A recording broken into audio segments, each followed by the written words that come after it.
L'électricité va manquer ces prochaines années si l'on en croit les prévisions les plus pessimistes, à savoir celles par exemple du président de la Confédération Guy Parmelin. Dans les pays voisins également, on essaie de résoudre cette fameuse équation entre transition verte d'un côté et augmentation de la consommation de courant pour alimenter notamment les voitures électriques. Ce soir, nous comparons les stratégies françaises basées sur le nucléaire et allemandes où l'on débranche ces fameuses centrales atomiques. Bonsoir Olga Givernet. Bonsoir. Vous êtes députée République En Marche du département de l'Ain, c'est en France voisine où se trouve justement la centrale nucléaire du Bugey. Et bonsoir à vous Anna de Parnay-Grunenberg. Bonsoir. Vous êtes eurodéputée verte allemande. On commence avec vous Olga Givernet, vous qui avez une centrale dans votre région, ça vous fait pas rêver la stratégie de débranchage de ces centrales, la stratégie allemande ?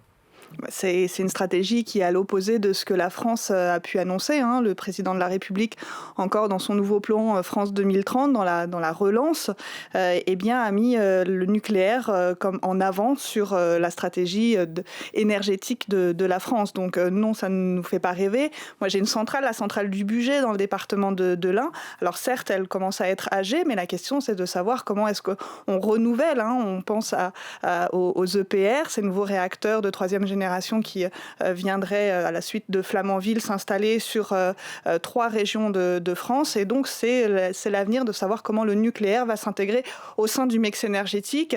Il est déjà prévu que d'ici à 2035, il y ait une part de 50% du nucléaire. C'est une réduction par rapport à aujourd'hui, mais étant donné qu'on prévoit quand même une forte demande en énergie et notamment en électricité avec la réindustrialisation de la France qui est prévue, eh bien cette part ne nécessite pas forcément de débrancher des centrales nucléaires. Anna de Parnay-Grunenberg, débrancher les centrales, c'est bien, mais vous ne regrettez pas ce courant bon marché qui est disponible tout le temps ?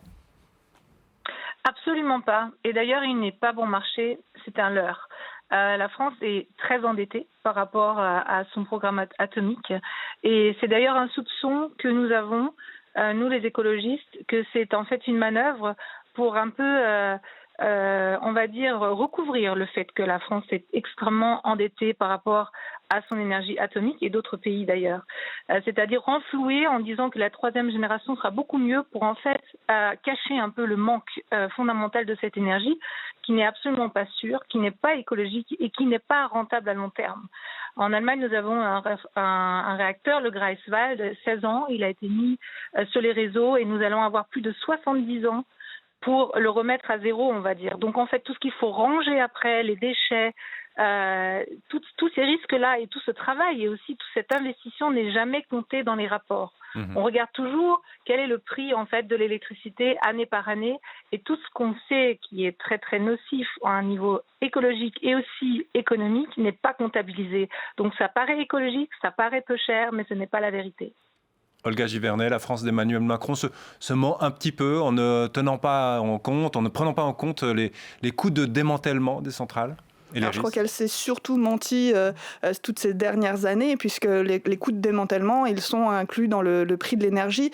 Et aujourd'hui, le nucléaire, ça produit quand même de l'électricité bas carbone, même décarbonée. Ça fait partie du mix électrique où, avec les énergies renouvelables, on a une limitation très forte des émissions carbone. Et aujourd'hui, l'Allemagne est à 9 fois plus dans ses émissions carbone que la France dans la production de l'électricité. Donc là, je crois que l'Allemagne a vraiment à prendre en compte cela dans les décisions. Ils ont fait un choix de remettre en marche des centrales à charbon qui est un non-sens écologique et donc qui est peu compréhensible de notre part. Non, il n'y a pas à se mentir, il y a simplement à se dire qu'on a failli perdre notre excellence dans le nucléaire en se désengageant, mais aujourd'hui on remet les moyens. Il y a vraiment moyen d'avoir un meilleur traitement des déchets en faisant marcher la recherche. Et vous savez, il y a des moyens de faire descendre la radioactivité de manière très importante. Il y a des startups d'ailleurs et le privé investit beaucoup sur cela. Donc c'est quelque chose qui nous donne vraiment de l'optimisme dans cette voie. Anna de Parnay-Grunenberg, on ne peut pas ne pas en parler, les fameuses centrales à charbon allemandes. Est-ce que c'est vraiment une solution pour se passer du nucléaire ? Ce n'est absolument absolument pas une solution en tant qu'écologiste, vous n'allez pas être surpris, mais ce sont des choix politiques qui ont été pris par des anciennes majorités en Allemagne. Ce n'était pas une nécessité. D'ailleurs, au moment donné où on s'est mis en avant vers le 100% renouvelable, on a vu ce qui était possible. Les prognoses du début de l'aventure allemande ont été presque triplées jusqu'en l'année 2021. Nous avons aujourd'hui déjà plus de la moitié en énergie renouvelable. Il faut bien sûr investir dans de nouvelles technologies, c'est-à-dire des réseaux intelligents, c'est-à-dire aussi mettre tout ce qui va être mobilité électrique comme capacité à stabiliser les réseaux. C'est bien sûr, c'est pas en une soirée que ça va se faire, ça c'est évident, mais il faut miser en fait sur le 100% renouvelable parce que c'est la seule chance dans le futur. Et le grand risque qui est en train de prendre l'Europe, on va dire, sous la pression énorme de la France, c'est de remettre en fait une technique où tous les scientifiques sont d'accord, c'est une technologie, on va dire, intermédiaire avant d'aller sur le 100% renouvelable. Et pour nous, c'est un leurre d'aller vers l'atomique en disant que c'est la technologie, on va dire, intermédiaire. Parce que c'est énormément, en fait, d'investissement que ce soit humain, en capacité administrative, planification ou aussi financière, qui va nous mettre, en fait, dans un pas qui va nous empêcher d'aller assez vite vers le vrai renouvelable, vers une... Justement, une question à ce sujet, Anna de Parnay-Grunenberg. Les éoliennes, elles sont beaucoup contestées. En tout cas, en Suisse, elles le sont. Sans doute qu'elles le sont aussi en France. Et en Allemagne, ça se passe comment par rapport aux énergies renouvelables? On voit qu'il y a parfois beaucoup d'opposition dans les populations locales. Est-ce que vous avez trouvé la solution à cette équation en Allemagne? Non, on n'est pas arrivé au bout du voyage. Il faut dire la vérité. Nous avons calculé qu'il nous faut, quand nous allons construire maintenant des nouvelles maisons, de nouveaux bureaux, avoir vraiment une nécessité d'avoir toujours des panneaux solaires. Il nous faut 2% de notre surface, on va dire, du pays qui va être dédiée à l'éolienne. Et bien sûr, il va y avoir des contestations locales. Et bien sûr, il va falloir parler avec les populations. Mais ce qui est intéressant, c'est que le voyage vers les 100% renouvelables, il y a une grande couche de la population qui aimerait y aller.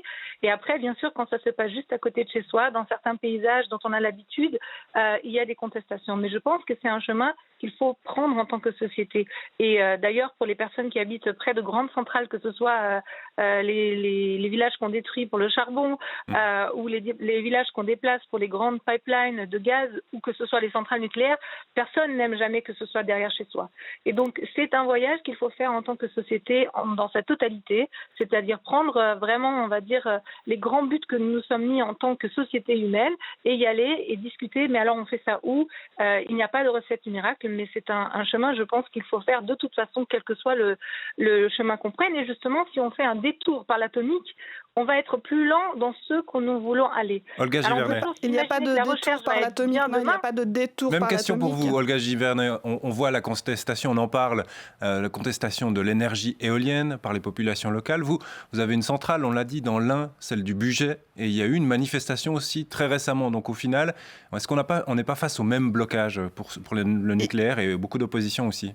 Il y a des oppositions sur tous les développements, et ça on le voit, mais la contestation était assez réduite. Moi, ce que je vois, c'est plutôt que les acteurs locaux, les élus, il y a un soutien justement à cette centrale. On ne créera pas de nouveaux sites de centrales nucléaires, ça je n'y crois pas. En revanche, de savoir comment est-ce qu'ils vont être renouvelés, comment les nouvelles technologies vont pouvoir porter le nucléaire, parce que vous savez, vous parliez tout à l'heure des scientifiques, madame, mais le rapport du GIEC dit que la transition vers les énergies renouvelables ne se fera pas sans le nucléaire. Donc, il faut pouvoir investir pour savoir comment, dans les 10, 15, 20 ans à venir, nous allons pouvoir porter cette excellence.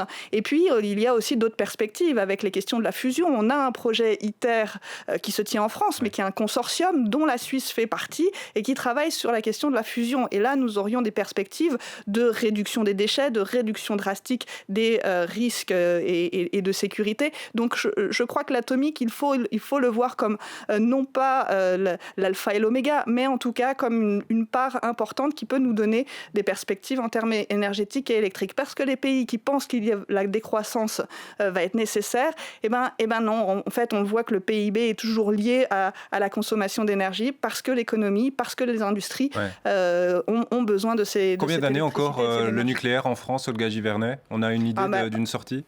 Alors pour l'instant, on est sur un mixte à 50%. Il n'y a pas eu d'autres objectifs donnés.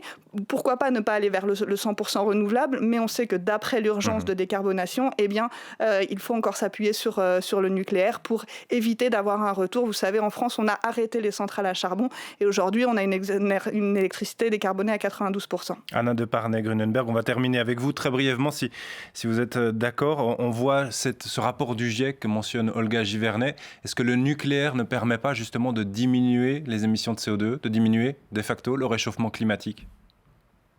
Alors même le rapport du GIEC n'est pas très clair là-dessus. Et au niveau des risques de technologie, nous l'avons vraiment vu, il y a beaucoup de scientifiques qui disent aussi que c'est un leurre, qui disent que c'est en fait faire un premier pas, on va dire comme ça, qui paraît mieux, mais à long terme, c'est beaucoup moins bien. Et justement, ce que je disais au début, il faut mettre les voiles vers ce qu'on veut atteindre vraiment.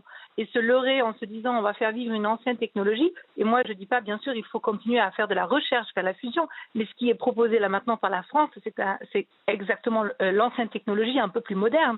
Et ça va vraiment mettre beaucoup d'argent dans une technologie qui est centrale, où il y a de nouveau les grandes firmes qui vont s'enrichir. Et tout le programme inverse de décentraliser et de démocratiser l'énergie sur place qui est possible et faisable si on s'y met, va être contrecarré par ce soi-disant pont intermédiaire qui est le nucléaire. Nous pensons, les écologistes, que c'est une technologie qui est beaucoup trop dangereuse et que tous les rapports, on le voit, on ignore justement les choses à long terme de cette technologie. Nous, on démantèle et on voit bien en Allemagne qu'on en a encore pour plus de 100 ans à démanteler et à payer cette technologie qui n'est pas renouvelable. Merci à toutes les deux pour ce débat énergétique franco-allemand ce soir dans Forum. Merci, Olga Givernet, députée République En Marche du département de l'Ain, et Anna de Parnay-Grunenberg, eurodéputée verte allemande. Bonne soirée à toutes les deux. Merci. Bonne soirée.